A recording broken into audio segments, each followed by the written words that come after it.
Bonsoir à toutes et à tous et bienvenue dans le monde des institutions.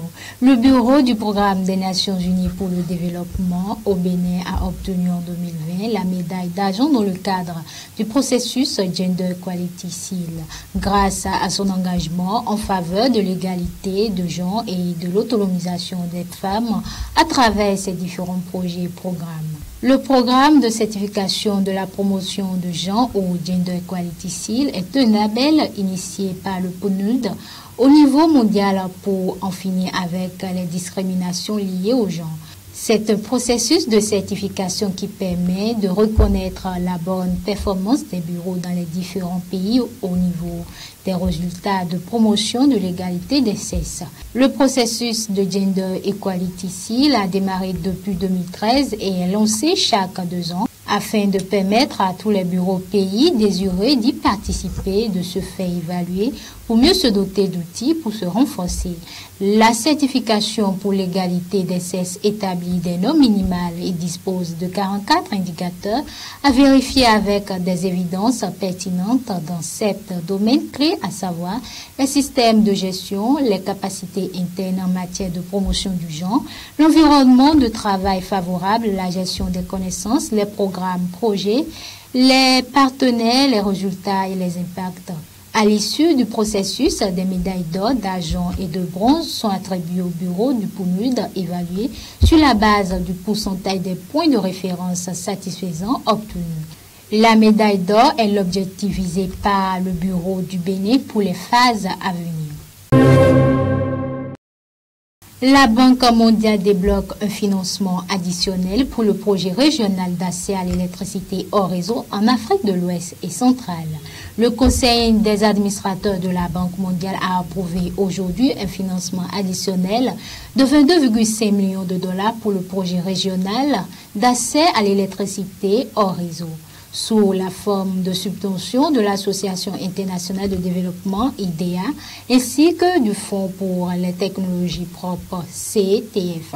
Cette opération vise à soutenir le développement du marché des systèmes solaires autonomes en Afrique de l'Ouest et centrale et plus particulièrement dans les pays du Sahel.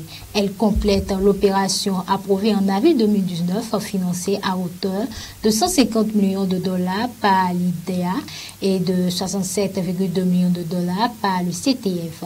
En Afrique de l'Ouest et centrale, le projet concerne 19 pays, dont les 15 membres de la communauté économique des États de l'Afrique de l'Ouest, CEDEAO, Bénin, Burkina Faso, Cap-Vert, Côte d'Ivoire, Gambie, Ghana, Guinée, Guinée-Bissau, Libéria, Mali, Niger, Nigeria, Sénégal, Sierra Leone et Togo, ainsi que le Cameroun, la République centrafricaine, la Mauritanie et le Tchad.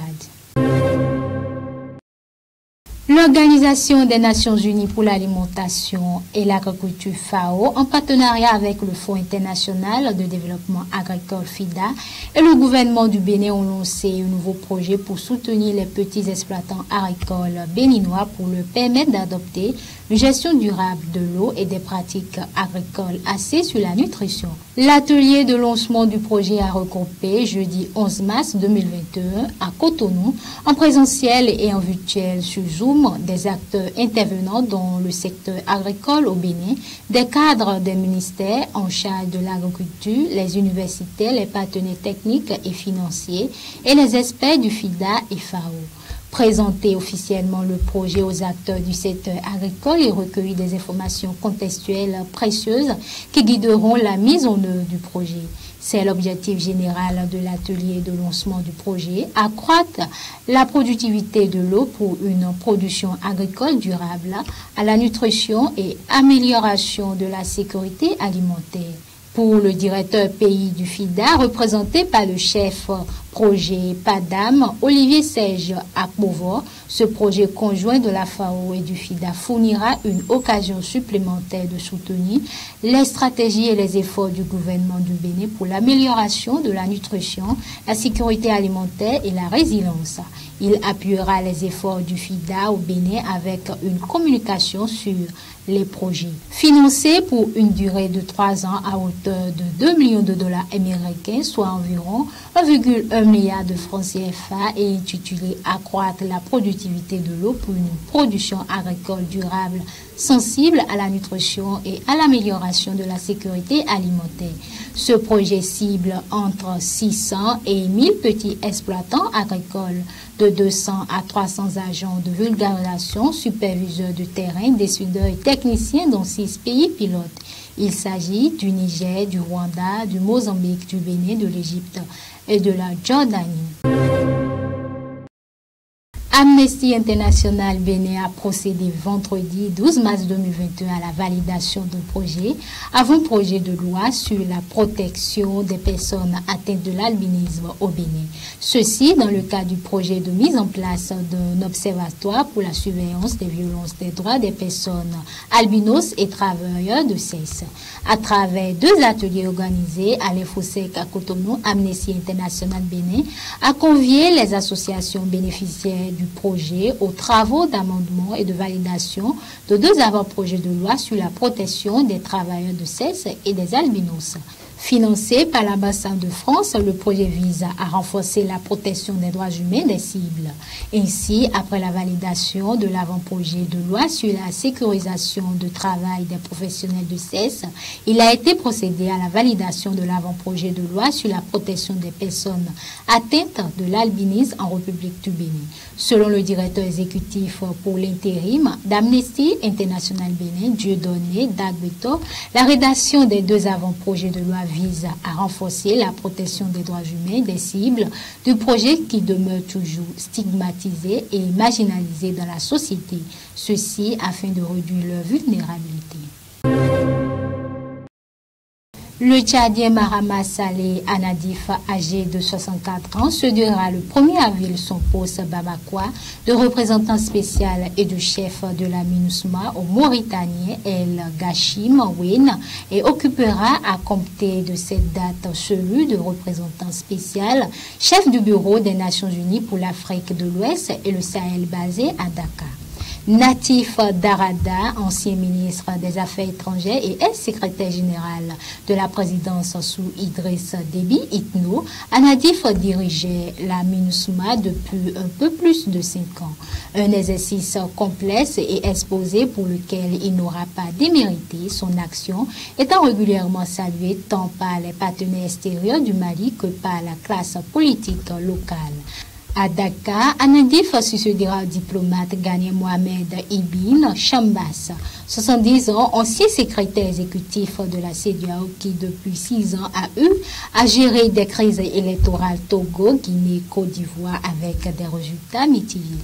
Outre ses responsabilités en matière de diplomatie préventive, de médiation et de facilitation, le Tchadien devra faire avancer des dossiers aussi divers que la bonne gouvernance, la lutte contre le terrorisme et la criminalité, l'état de droit ou le contentieux frontalier entre le Nigeria et le Cameroun.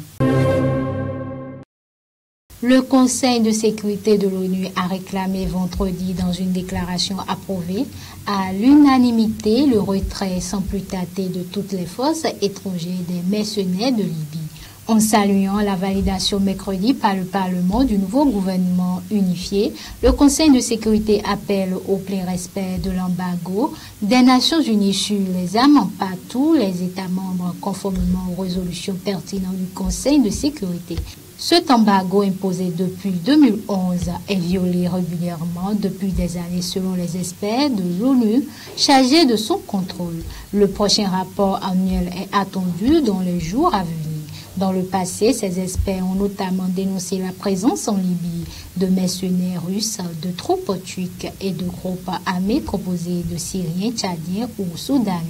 Selon l'Organisation des Nations Unies, environ 20 000 militaires et mercenaires se trouvaient encore fin 2020 en Libye et aucun mouvement de retrait n'a été constaté à ce jour. L'UNICEF et le PAM préviennent que plus d'un district sanitaire sur 3 en Centrafrique est désormais en état d'alerte pour une crise de malnutrition infantile en raison des récentes violences.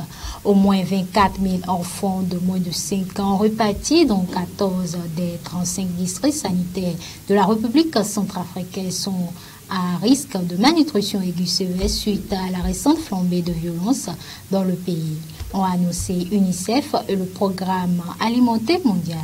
Sur ces 14 districts qui sont désormais en état d'alerte pour une crise de malnutrition infantile, 6 ne disposent actuellement d'aucune ressource ou capacité pour répondre aux besoins aigus des enfants.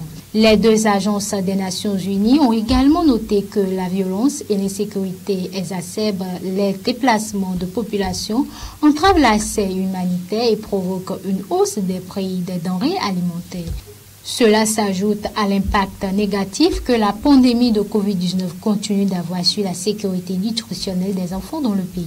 Cette année, on estime qu'au moins 62 000 enfants de moins de 5 ans souffriront de malnutrition aiguë sévère, soit une augmentation de 25% par rapport à 2020.